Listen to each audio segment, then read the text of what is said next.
Pinagbibitiw na sa pwesto ni AGA Party List Representative Nick Briones ang mga opisyal ng Bureau of Customs. Ito ay dahil sa bigo ang mga opisyal ng BOC na sugpuin ang talamak na smuggling sa Pilipinas. Ayon kay Briones, mas makabubuting kusang magbitiw sa pwesto ang mga opisyal ng BOC at huwag nang hintayin na sibakin pa ni Pangulong Ferdinand Bongbong Marcos Jr. Nakadidismaya ayon kay Briones dahil saka lamang nanguhuli ang BOC kapag nagbibigay ng babala si Pangulong Marcos. Kumikilos din niya ang BOC kung nanguhuli na ng mga smuggled goods ang ibang ahensya tulad na lamang ng Department of Agriculture. Sabi ni Briones, may binubuo ngayon na task force ang iba't ibang tanggapan ng pamahalaan para malabanan ang smuggling. Pero hindi niya kasama sa task force ang BOC dahil batid ng lahat na marami sa kanila ang sangkot rito. Dahil matindi ay smuggling, hindi sila nahihiya sa ating presidente. So, ay alam naman nila na ang may hawak ng Agriculture Department ay ang ating presidente. So, kung sila ay nahihiya, dapat sila ang nagkukusa ng uhuli.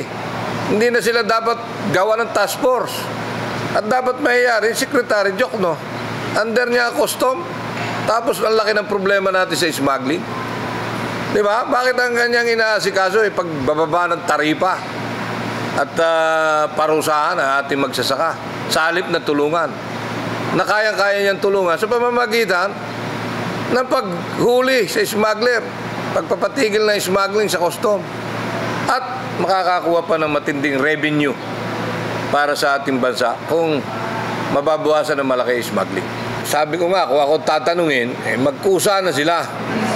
Huwag nilang hintayin na tuluyang mapuno ang ating mahal na presidente at sila ay tanggalin dyan. Kusang mag-resign kung sila ay nahihiya.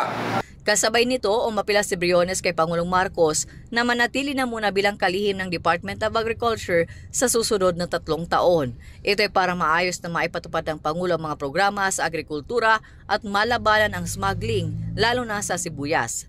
Ayon kay Briones, nang imbestigahan nila sa Kamara ang smuggling at manipulasyon sa presyo ng sibuyas, ay nakita nila kung gaano kalawak ang problema.